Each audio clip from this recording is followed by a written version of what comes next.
It wasn't just that Florida State physically matched Alabama, overwhelmed Alabama in the trenches, because they did. It's that they also came up big in the critical moments of the game. The answers, the moments in which you take a lead to respond and let Alabama know this is a four-quarter fight. Then the lull, followed by a massively important fourth-quarter drive to put the game away, which includes a fourth down conversion. Man, that's a lot of mental fortitude to go along with physical prowess. If you take a look at the drive summary, the fourth drive of the game is Florida State at the end of the half. It's driving rainstorm. It's so there's really nothing you can do. And we fumbled that one snap where it rolled right to, I forget which running back. And that was when it was no mas. All right, we're done here. That drive, I think if you had 6 minutes on the clock, didn't look like we were going to get stopped with just a traditional run in that moment. And there's a chance that you score there. You punt coming out of the half. And Mike Norvell said this yesterday, that in some ways he's pissed off that they didn't win by more. What I loved about it is that, we won by 2 scores, and, I'm kind of pissed off it wasn't more, because there's a lot of areas where it was, there were opportunities for us to be so much better. And here's why he should be. Special teams cost you a true blowout in this game in 2 ways. We already know about the muff. But that kick return out of the half, which has hesitation, finally, then he comes out of the end zone and Singleton stopped at the 15-yard line. That has to stop. Gus didn't get a chance, I don't think, the first drive in the third quarter to call what he wanted to call, because he's on his own 15-yard line.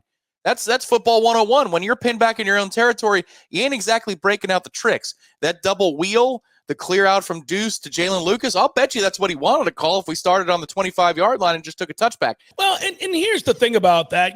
Mike Norvell has got to be beside himself with the special teams gaffes. Mike is a guy that began his career at Florida State in the opening press conference talking about you'll be able to define our identity by the way we play on special teams. He said that in his opening press conference. I mean, you don't make it a point to bring something up in an opening press conference, introducing yourself to the Florida State football faithful by mentioning this very specific thing, like the identity that you'll define through special teams, and then be bad at special teams. Not every facet of special teams. They're not bad at every facet of special teams. Hell, they've been very good in the kicking game in his time here, in the punting game. But you're right. As it pertains to kickoff returns and punt returns, they've been, frankly, substandard. The punt return has been something of a farce. It's been impossible to watch over time. That's the larger issue, but there's been plenty of moments where you'd see guys panic and they don't know whether they should return it, or the lead blocker runs back and says, put your knee in the ground because the guy's going to come out. Like, they're not on the same page there. And look, you're not throwing away this result, throwing it back. You take it and you run. But I was just, it's Mike saying this. I'm glad to see that there's that little thing in him, which he can now do a lot more because he doesn't run the offense. Right. That he can walk over to that side of the operation and go, what the F are you all doing? Well, we could have won this game by 24 if we can get our heads out of our asses when it comes to the returning game. Yeah, and by the way, the beauty of your new role that you've accepted and the credit you get for giving up your baby, which is play calling, I mean, that takes a hell of a man to swallow his ego in that situation and turn to somebody else. Mike's always called plays. Always. It's how he became Mike Norvell. The reputation grew when he got an opportunity at a young age to call plays in a critical situation, and he succeeded. That launched his path towards being a head coach because of the acumen he had as a play caller. So when you give that up after a disastrous season, you're admitting that the situation is critical and of vital importance to your career, to the program. And kudos to you for swallowing your pride and going out and hiring the man you think can get the job done. But now what that allows for you to do is be the CEO head coach, and the CEO head coach can put his hands on every aspect of the program because, as you said, he's not worried about calling the next play or installing that week for that game plan on that Saturday. He now gets to go over to special teams and say, this has got to get fixed. Now, kudos to that defense for showing how mentally tough they are, handling that situation and coming out of there with a gold standard of how you respond to disappointment when your special teams blows it. They get all kinds of credit for that. but still you stifle the momentum and the opportunity to put the game away. And that's the biggest thing about that. So, yeah, I think they'll address it. It's got to be something that irks him. Coaches are nothing if they're not guys that pay attention to the details of how things get done, not just the results, but the process. It's got to piss him off. Sure. Well, and that also happened, a bounce on a punt in the first half too, where it didn't hit you and you didn't muff it, but there's just pick one. Either Go catch the ball.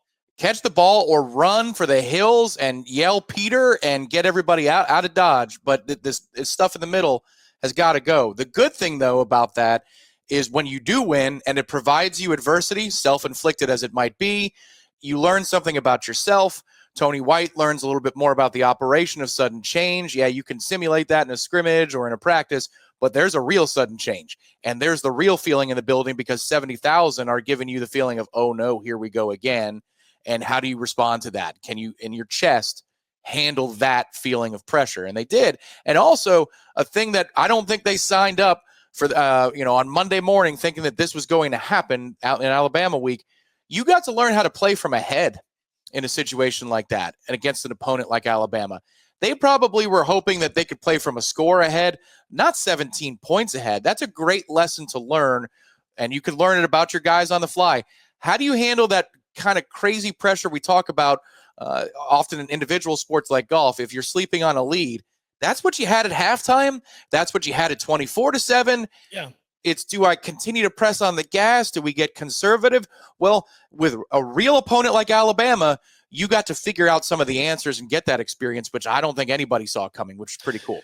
No, you didn't. And I think that to put a ribbon on this as we continue to kind of look back on Saturday and talk about what it could mean for the team and what they can continue to learn from that as they move forward. And again, this is independent of whatever Alabama does. I don't care if Alabama goes on to win the rest of their games or lose the rest of their games.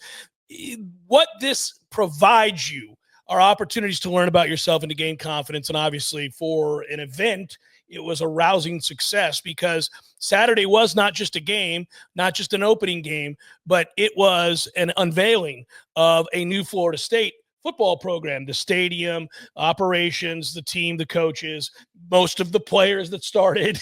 You can go on and on and on, right? And you pass that with flying colors, but you do have lessons to learn from it. It's hard not to just think about what it could mean, right? That's where golfers get in trouble. You brought up golfers. They begin to think of what's it going to be like when I win, or can I win? No. This is a par 4. You hit 3-wood here yesterday. It's a great results. That's where you need to. That's what your caddy's there to do. I think that's where, specifically on defense, you're looking at the participation report. That's where substitutions can help. Those kids aren't thinking about the magnitude of what it could mean to win if they're a second teamer. They're thinking, thank God I'm on the field. Here's my chance to make a mark so I can get on the field more often. Do my job. Right. On offense, they're trying to build to that. They did it with on the ground.